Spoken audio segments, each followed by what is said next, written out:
नमस्कार मंडळी, तर आपल्या चॅनलवर तुमचं खूप खूप स्वागत आहे.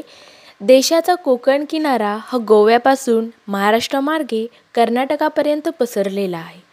या पश्चिम घाटात वरुणराजाची कृपा आणि वेगवेगळ्या तांदळाचे अमाप पीक घेतले जाते.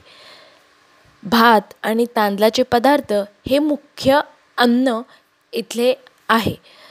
तर मी थोडक्यात तुम्हाला सांगते की कोकणामध्ये घावन हा प्रकार सर्व प्रसिद्ध आहे. तर आपण आज हीच रेसिपी बनवणार आहोत, घावणे.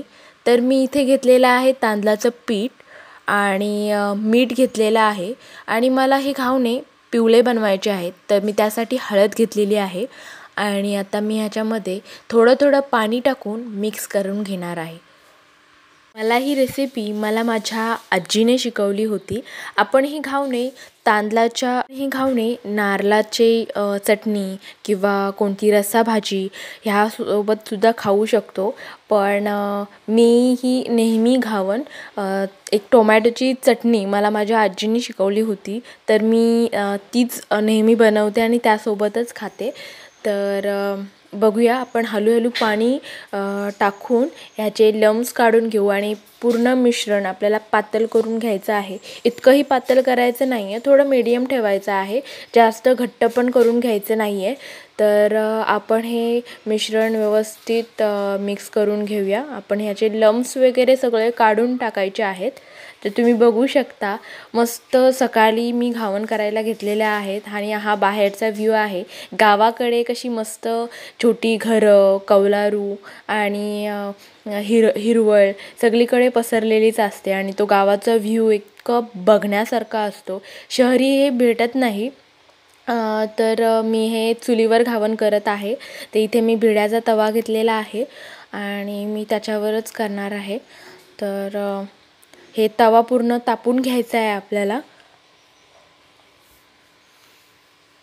आणि चुलीवरचं जेवण म्हणजे आहा, चुलीवरचं जेवणाची चव अजिबात कुणालाच येत नाही.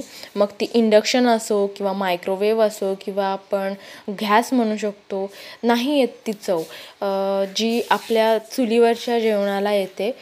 आणि गावाकडे मोस्ट ऑफ चुलीवरचं जेवण बनलं जातं. तर इथे माझे एक व्हिडिओ भेटत नाही आहे. ॲक्च्युली मी ह्याच्यामध्ये जो घावन टाकला होता तव्यामध्ये, तर ते मला नाही भेटत आहे.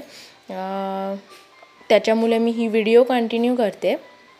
इथे तुम्ही बघू शकता, मी घावन टाकून त्याला झाकण ठेवलेलं आहे. 1 मिनटं आपल्याला झाकण ठेवायचं आहे आणि नंतर हे आपण पालटून घ्यायचं आहे. तर मी हे पालटून घेतलेलं आहे. तुम्ही बघू शकता व्यवस्थित शिजलेलं आहे आणि हे मी आता टोपलीमध्ये ठेवणार आहे. तर असेच आपण पटापट बनवून घेऊयात आणि व्यवस्थित ह्याच्या अशा घड्या करून ठेवूयात. तर आपले घावन रेडी आहेत खायला.